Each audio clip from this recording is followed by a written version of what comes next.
Easter dinner over FaceTime and a Seder over Skype. These are strange times we're living in. People really need to feel connected right now, and it's harder to do, but it's something we all have to find inside us. You know, even if it's not possible to have the kind of gatherings we're used to, it doesn't change our values, it doesn't change our faith, our beliefs. Those are just as strong as ever. But we got to find a way to connect in a different way. We need that togetherness more than ever. And that's what I want to start with today. Question that comes in, and I've heard this question in so many ways from New Yorkers. It's from Marie Alistine in Harlem. She says, how can we make certain that families are able to see and communicate with one another during this time? Let me start by saying we all have to find a way, right? I mean, we can't fight through this virus and do all the things that are being asked of us. I mean, what I'm asking of all of you is to practice social distancing and shelter in place. It's not easy.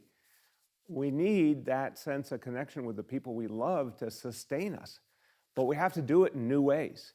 Look, it's not always going to be as satisfying, of course, as being in person, but even when you text with a loved one, you know, you get them on the phone, you send them an email, you get on FaceTime, it sure helps. And it will sustain you. It will give you that sense that we're going to get through this, because we are going to get through this. And look, beyond your own family, look out for the seniors in your life. You know, there's a senior on your block or in your building. Maybe they need that phone call too to feel a little bit better, a little reassured. Maybe you drop them a note. Maybe you go out and get groceries because they can't get out, and you bring them what they need. Every bit of it helps. And you know what? There are seniors who have, unfortunately, no one there for them. And a phone call, even from a friendly stranger, would mean a lot to them. So we're asking people who want to help out our seniors, want to reassure them in this crisis. You can volunteer to do that. And you go to nyc.gov/helpnow and volunteer. And I'm telling you, that phone call, that could make the day of a senior who's really feeling lonely right now. So please help us out. That would be really a wonderful thing to do. Now, Angie asked this question. She says, I'm a single mom with 2 teenagers.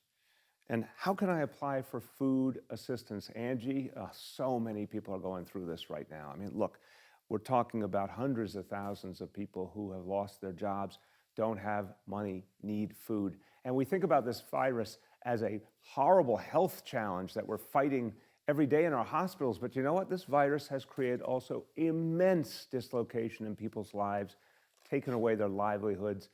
A lot of people literally getting to the point that they don't have enough money to pay for food. Here's what I say. In New York City, no one will go hungry. We have your back. We will have everyone's back. We announced just in the last few days 435 sites all over the city where anyone can go. Any New Yorker can go. Get breakfast, lunch, and dinner, grab and go for that day for as many members of your family as you need. You can come back the next day and get more. Whatever you need is going to be there for you. Now, if you know someone in your life or you yourself can't get out at all to get food, you need it delivered, you're vulnerable or you can't get around, call 311 because we're doing food deliveries to people who need them the most. And anyone who needs food stamps, SNAP benefits, you can get them. Also go to nyc.gov/helpnow and it tells you how to make sure you get the benefits you deserve for you and your family. One more question from Thalia in Manhattan. Thalia is concerned, and she's right to be concerned because the federal government has done some things that really worry us. She says the federal government has deregulated the EPA, the Environmental Protection Agency, due to the pandemic. Is New York City's tap water still safe? Thalia, you're right to be worried about the bad things happening in Washington and the rollbacks to the EPA, but I at least can reassure you, thank God that has nothing to do with our water supply. We control our water supply. And the great people at our Department of Environmental Protection, they are working 24/7 to give you the very best, and it is the best water in America. We all know that. They're keeping it clean and safe for you. It is an essential service.